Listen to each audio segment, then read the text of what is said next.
Bagsak na nga po ngayon mga idol ang Dallas Mavericks sa pinakakulilat na team sa Western Conference matapos ang sunod-sunod na talo. At lahat ngang yan nangyari simula nang mawala si Anthony Davis.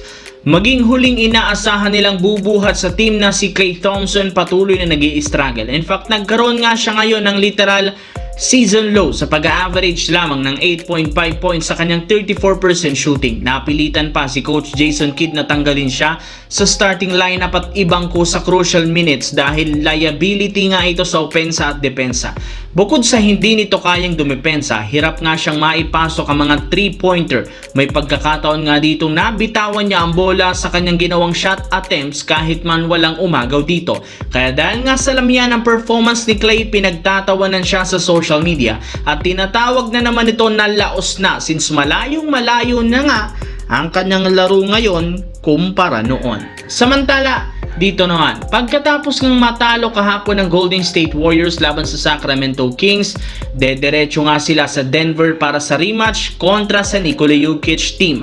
At bago pa magumpisa ang laban, meron nga pong masamang balita sa Golden State matapos sabihin na hindi na naman makakapaglaro si Stephen Curry bunsod ng karamdaman. Bukod sa kanya, nakalista bilang questionable si Jimmy Butler dahil sa injury sa kanyang likod habang upgraded na rin naman sa probable si Draymond Green. Kaya mukhang mapipilitan na naman ang Golden State na makipaglaban gamit ang undermanned nilang lineup kontra sa Denver Nuggets na isa sa pinakamainit na koponan ngayon at isa sa pinakamalakas na team sa kanilang home floor. Sa madaling salita, kailangan mag-step up ang lahat kung gusto nilang makaagaw ng panalo sa lugar ng Denver Nuggets. Sa kabilang banda, marami ang nakakapansin na habang dumadami ang laro ng Los Angeles Lakers, mas gumaganda lalo ang performance ng starting center na si DeAndre Ayton sa pag-average niya ng 17.5 points, 8.4 rebounds sa kanyang 65% shooting. Napaka-consistent maglaro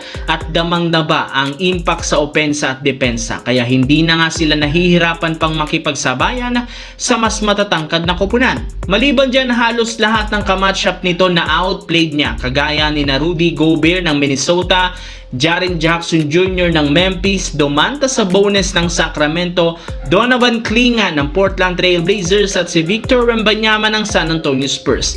Si DeAndre Ayton ang mismong dahilan bakit biglang na-shutdown ng 5 big man na nabanggit kanina. Na out-hustle, out-rebound, outplayed pa niya ang lahat ng mga ito sa opensa dahil sa kanyang kakayahan sa ilalim at sa mid-range. Grabe nga ang shot blocking presence nito, rason ng pagkakaroon ng kalaban ng inside points. Kaya mukhang isa ngayon si Ayton sa pinakamagaling na sentro sa NBA na dapat abangan sa pagbabalik na rin ni LeBron James.